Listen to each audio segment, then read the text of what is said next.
Evelyn, I want to skip quickly to the Optus thing because I can't believe this. I'm stunned that Optus, they knew enough about what happened that they can fix this outage eventually, but they still won't describe it. Its boss, Kelly Bayer Rosmarin, gave the most bizarre answer to the Financial Review. She said, it's a very technical explanation for what happened. There is no soundbite that's going to do it justice. So we want to really bottom out the root cause, whatever that means. And when we have that very clear and in a digestible form, we will be forthcoming. No explanation for now. I mean, what's going on? I think regardless of whatever happened and the cause behind it, there's a really important lesson for us Australians to learn from yesterday. And that is the overwhelming push from our government and elites to move from the physical world to the digital world. I mean, they want digital ID, they want cashless societies, they want digital passports. And what yesterday did was demonstrate how vulnerable Australia would be if we centralise our information that way on the internet.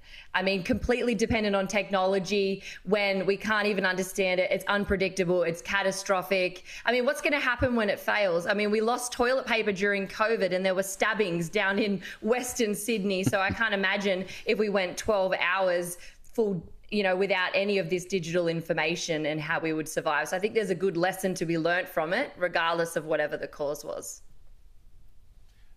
I'm with you on that. But James, not telling people, saying, well, look, I can't digest it in a simple soundbite. Well, there are clever people out there that might like the information, might understand it. I don't know. Is this because if we actually knew what happened, we'd probably be suing someone? And that's the problem with the position they've taken. It's very technical. Well, when I hear that, I think, OK, either they have no idea what happened or they know exactly what happened and they're too afraid to tell us. And that is not a way to build confidence in your customer base. No, and it's also treating people so arrogantly. I can't believe it. I've got some amazing news that The Simpsons, I mean, I wouldn't have thought that wokeness would come to The Simpsons and care for each other, but it used to feature Homer strangling his son, Bart. But the cartoon has now announced a whole new policy. Here it is. Whoa, that's quite a grip. See, Marge? Strangling the boy has paid off. Just kidding. I don't do that anymore. Times have changed. Evelyn, is that Homer gone woke, or is it actually highly appropriate? How did we put up with the strangling scenes in the first place? Look, I think it's a cartoon. I've never heard of a grown adult man strangling his child and saying, oh, I didn't know it was inappropriate because I used to watch it on The Simpsons. I don't think we can baby-proof every sharp corner of the world because some adults can't learn to walk straight. And I think, as Candace Owens so aptly said, life's tough, wear a helmet.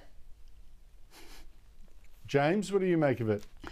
Andrew, The Simpsons has been successful not in spite of being politically incorrect, but because it's politically incorrect. Look, it's true that Homer strangles his son, but it's also true Homer is a cartoon. If you're taking your parenting cues from The Simpsons, the problem is not The Simpsons, the problem is you. Well, maybe, Evelyn, the fact is that the audience just won't buy it. That may be the simple explanation.